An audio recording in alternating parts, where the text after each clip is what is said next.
I never thought getting kicked out of a party would turn into one of the best nights of my life, but hey, here we are. So picture this. It's late Saturday night, and I'm at this pretty crowded house party in a part of town I barely know. You know the type. Loud music, people packed in like sardines. The classic mix of friends and randoms trying way too hard to look cool. I wasn't even supposed to be there, honestly. My roommate dragged me along because his crush was hosting, and I was just there to be the designated wingman, or, more accurately, the guy who stands awkwardly with a drink in his hand while everyone else does their thing. Anyway, I was just nursing my second beer when I noticed this guy across the room who was kind of different. Not in a way that screamed, "Look at me," but he had this quiet energy that made you want to know what he was thinking. He wasn't glued to his phone or trying to be the life of the party. Just standing near the window, watching everything unfold with this half smile, like he was in on some private joke. I don't know what made me walk over to him, but I did, and that's when things got interesting. His name was Jamie. Tall, dark hair that looked a little messy, but in a good way, like he wasn't trying to impress anyone, but still ended up doing it anyway. We started talking, mostly about how ridiculous the party was. The usual small talk that somehow felt real. It was weirdly refreshing to have a normal conversation in a place that was anything but. I was actually starting to think maybe this night wouldn't be a total dumpster fire. Then, just as I was about to suggest we maybe step outside for some fresh air, the host's roommate, who I barely knew, came storming over, clearly pissed about something. Long story short, Jamie and I got caught up in some dumb drama that wasn't even ours, and before I knew it, we were both told to leave. No explanations, no second chances, just, you're out.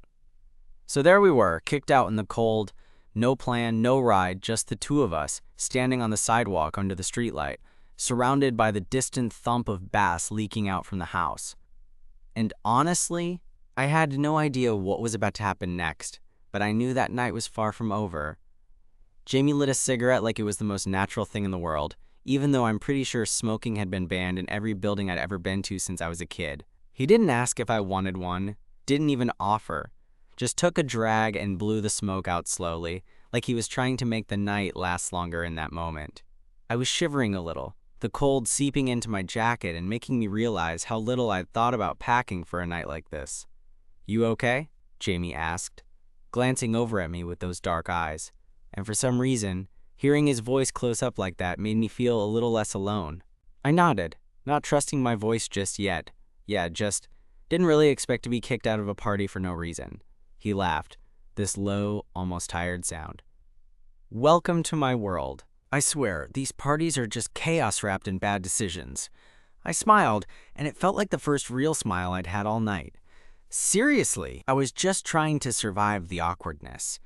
He threw his cigarette on the sidewalk and crushed it under his shoe. Same here. I usually avoid places like that, but my friend convinced me. Guess that was a mistake.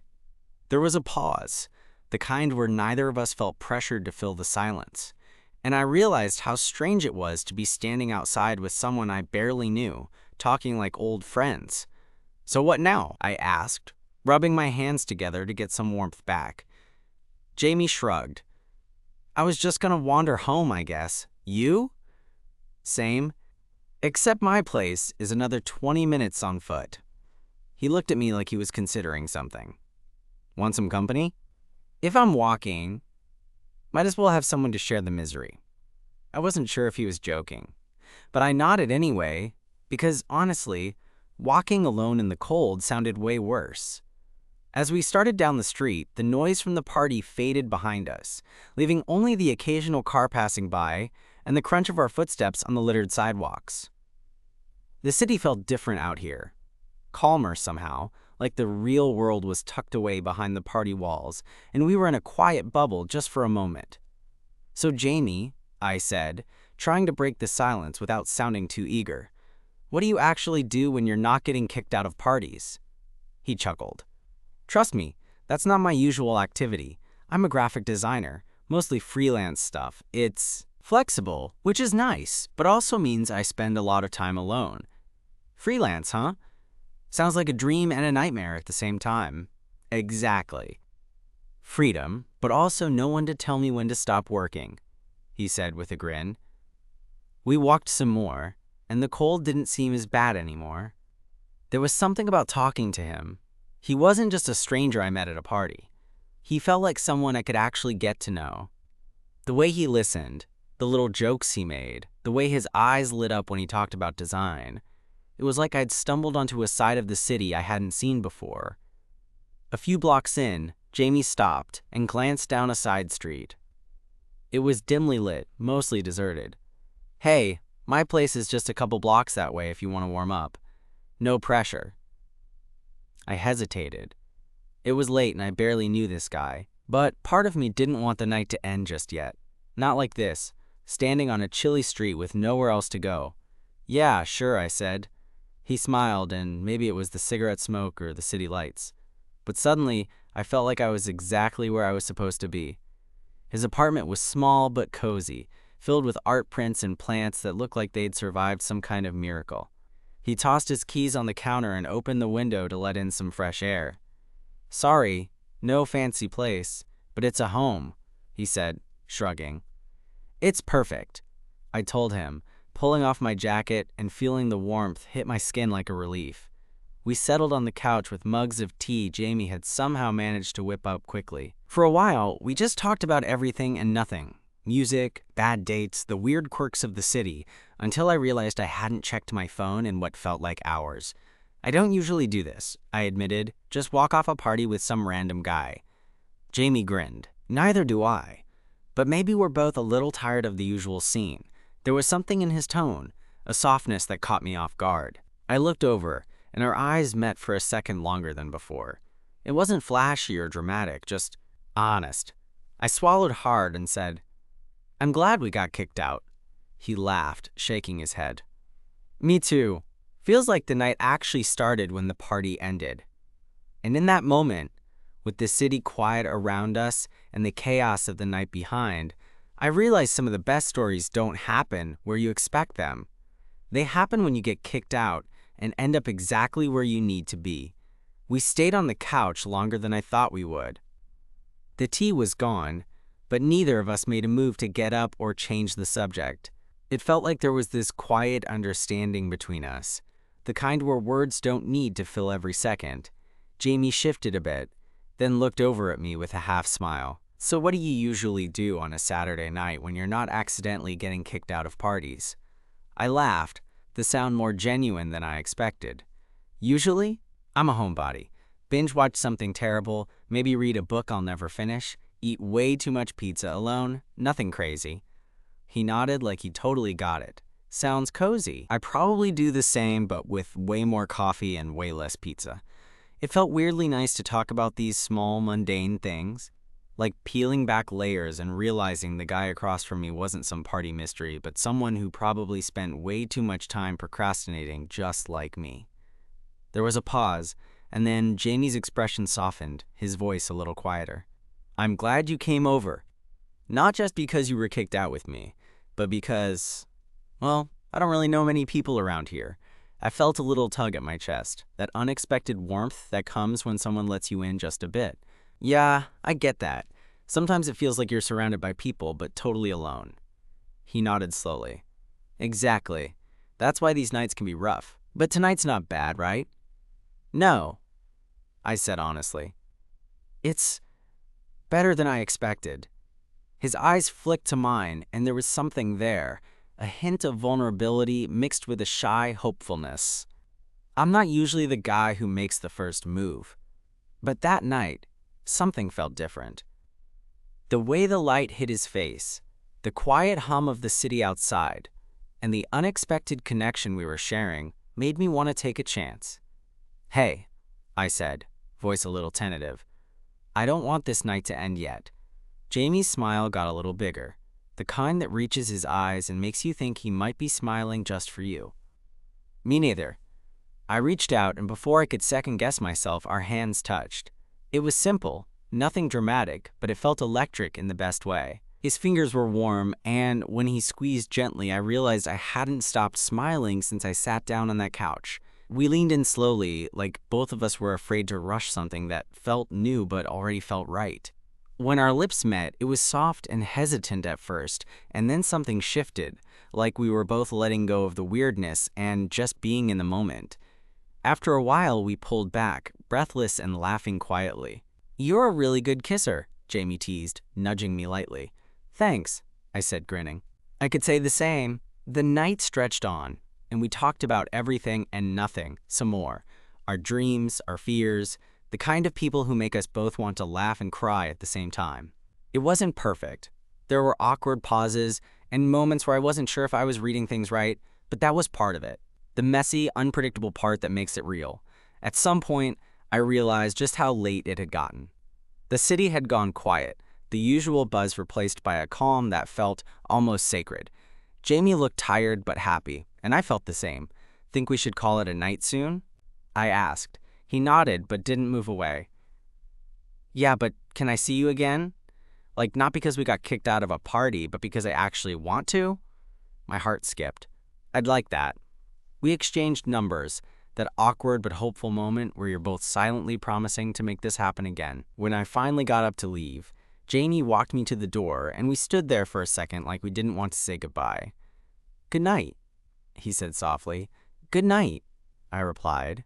And then, before I could stop myself, I added, "Thanks for rescuing me from a terrible party." He laughed. "Happy to be your partner in crime." Walking home, I kept replaying the night in my head. From the chaos of the party to the quiet moments on his couch, it felt like I'd stumbled into something unexpected and real. Sometimes, you don't find the best connections where you expect. Sometimes, you get kicked out of a party and end up exactly where you're supposed to be. The walk home was quieter than I expected. Not in a bad way, more like the kind of quiet that feels full. Like everything you want to say but don't need to say right this second is just hanging in the air between you. I kept looking at my phone, half expecting a message from Jamie, but nothing. Part of me was relieved, though. It was nice to have some space to think instead of feeling like I had to keep the conversation going. When I finally got back to my apartment, I kicked off my shoes and sank onto the couch, still buzzing from the night.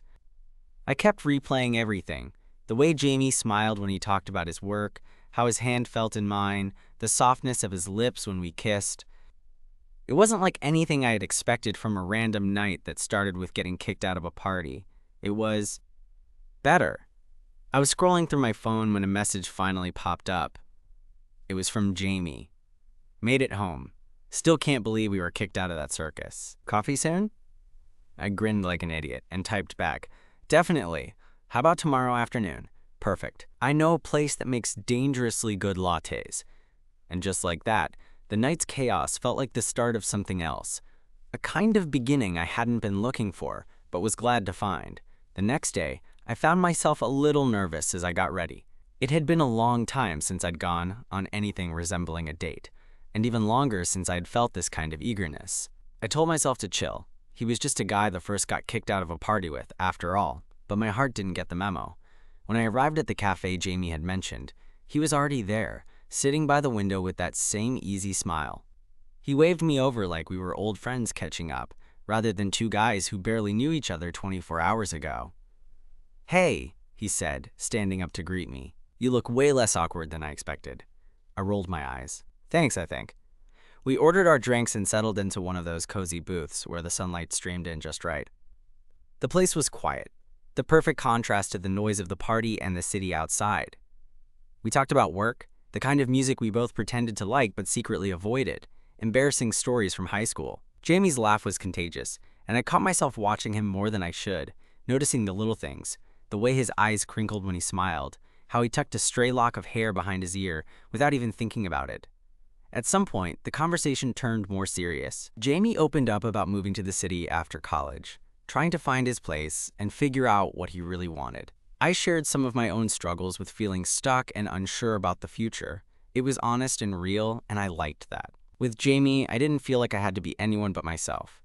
After a while, the cafe started to fill up, and we both realized how late it had gotten. As we stood to leave, Jamie hesitated, like he wasn't quite ready for the day to end.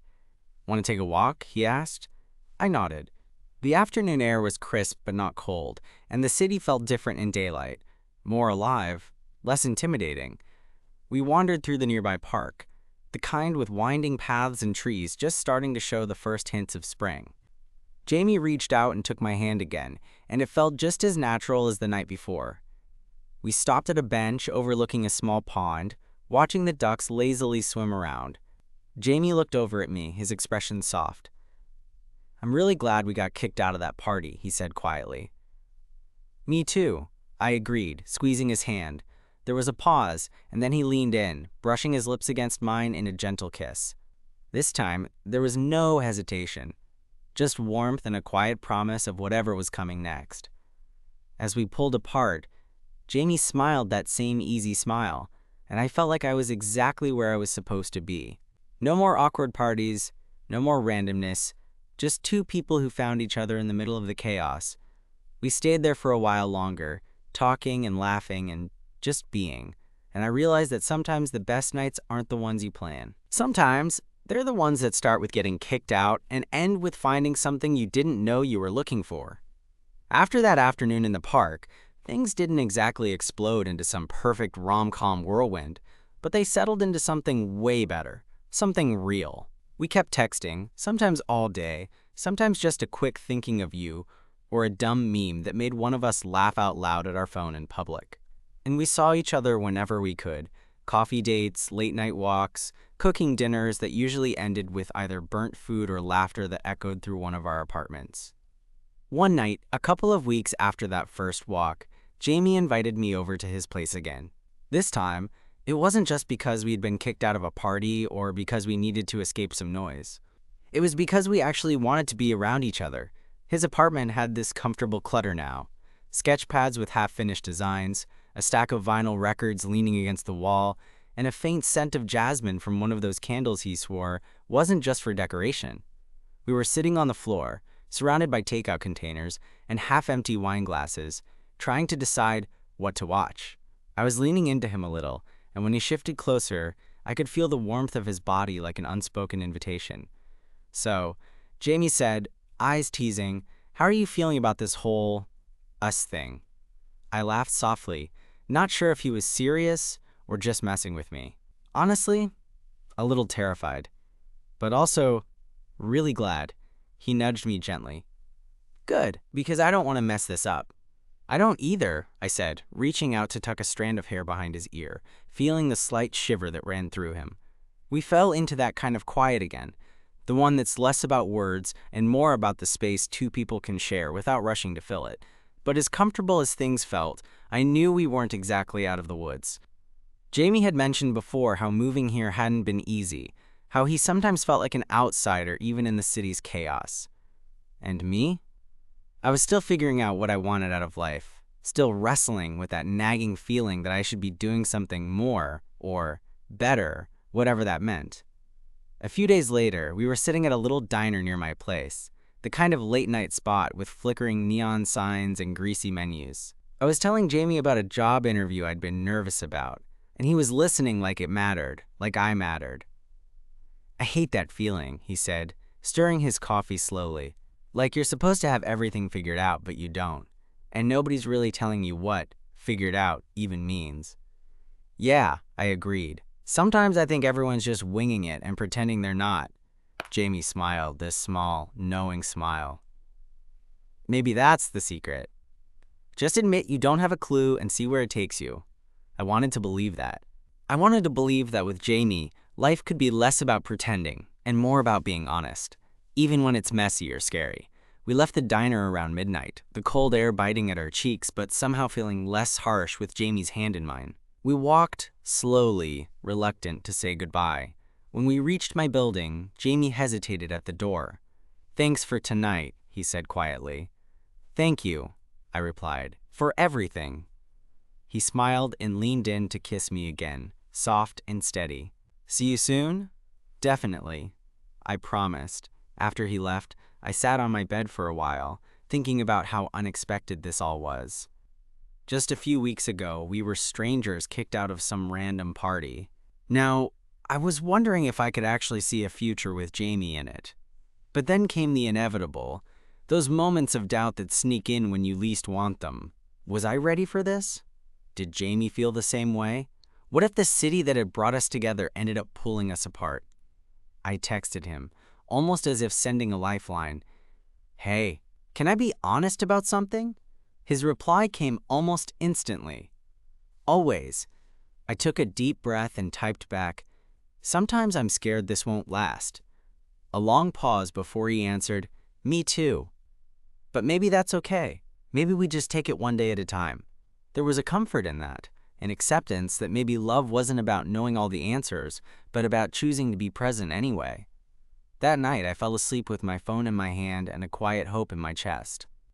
Jamie wasn't just the guy that first got kicked out of a party with anymore. He was becoming something I didn't want to lose, and for the first time in a long time, that felt like enough. Over the next few weeks, things between Jamie and me settled into a rhythm that felt almost normal, which was weirdly comforting after how chaotic our first meeting had been. We weren't rushing anything. No pressure, no grand declarations, just two guys figuring it out as we went. And for once, that was enough. One Sunday afternoon, Jamie texted me out of the blue. Want to check out that new art exhibit downtown? Heard it's pretty cool. I was halfway through rearranging my apartment because nothing says I'm an adult like obsessively moving your furniture around, and was more than happy to take a break. Sounds perfect. Meet you there? Yep. Bring your I'm not a pretentious art critic face. We laughed about that, and it reminded me just how easy it was to be around him. We met near the museum, the city buzzing around us, but somehow feeling like our own little bubble. Jamie was already waiting when I got there, casually leaning against a wall, his hands shoved in the pockets of his jacket. Hey, he said, grinning when he saw me. Hey yourself, I replied, feeling that familiar flutter in my chest. Inside, the exhibit was a mix of modern installations and abstract paintings, things I had no idea how to really get, but Jamie seemed totally at ease. He talked about colors and shapes, about the stories the artists might be telling, and I listened, genuinely interested, because it was coming from him. At one point, we stood in front of this massive canvas, splattered with bold strokes of red and black. Jamie turned to me, eyebrows raised. What do you see? I shrugged. Chaos. But like, hopeful chaos? He smiled, eyes shining. I like that. We wandered through the gallery, occasionally brushing hands, sometimes leaning into each other when a piece struck a chord. There was something about sharing that quiet experience that made me feel closer to him. Like we were discovering new parts of the world and each other all at once. After the museum, we grabbed coffee at a little cafe nearby. It was the kind of place with mismatched chairs and a playlist that made you want to stay forever. We talked about everything. Future plans, fears, the kind of people we used to be before life got complicated. At one point, Jamie looked at me, serious for a moment. You know, I wasn't sure about this whole us thing at first, but now, I don't want to imagine life without you in it. My heart caught in my throat. I feel the same. He reached over and took my hand, fingers intertwining with mine. So what's next for us? I thought about that. Honestly, I don't know, but I want to find out. With you. Jamie smiled, that easy, warm smile I was starting to know like the back of my hand. One day at a time? Exactly. The days that followed felt lighter, like we were carrying something bright and fragile between us.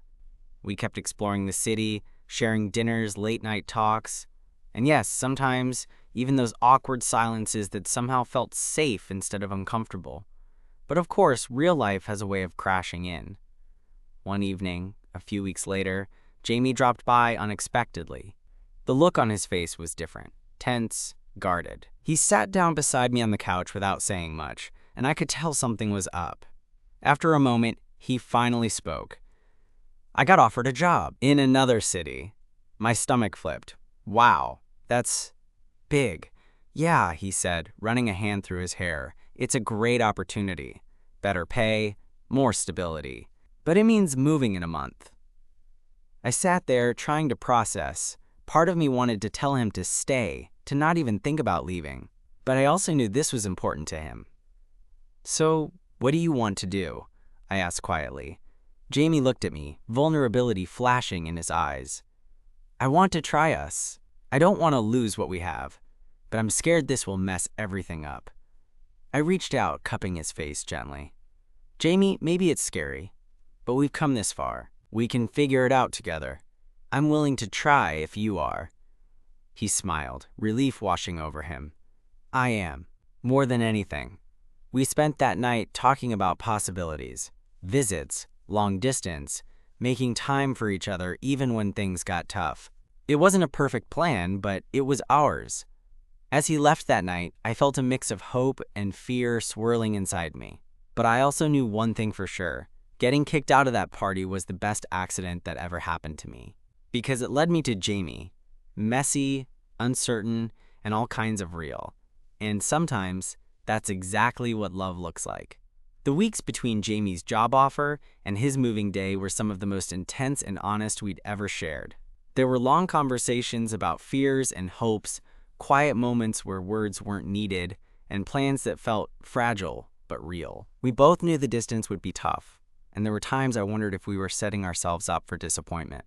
But every time I looked at Jamie, the way he smiled when he caught me staring, the way his hand found mine when no one was watching, I felt this steady certainty that what we had was worth the risk. On the day he left, we met at the train station, the air thick with that bittersweet mix of excitement and sadness. Jamie hugged me longer than he ever had before, his voice low and steady. This isn't goodbye. It's just, see you later. I nodded, my throat tight but my heart full. See you later. As the train pulled away, I watched until he was just a speck on the platform, then turned toward home feeling a strange kind of calm. It wasn't easy, and it wasn't perfect, but it was real, and that made all the difference. In the months that followed, we made it work. Late-night video calls, surprise visits, and small, everyday moments shared across the miles. There were challenges, sure, and moments when the distance felt like too much. But every time, we reminded each other why we'd chosen to try. One evening, a little over a year later, Jamie showed up at my door with a suitcase and that same messy hair I'd fallen for. He'd taken a leap and found a job closer to me, ready to close the distance for good. We stood there for a moment, just looking at each other, and then everything fell into place.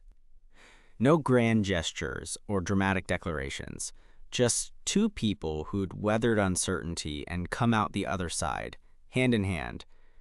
As he stepped inside, I realized that sometimes love doesn't arrive in perfect packages or on perfect timelines. Sometimes it shows up unexpectedly, kicked out of a party, wandering the city streets, finding you when you least expect it. And when it does, all the messy, uncertain parts are worth it, because that's what makes it real.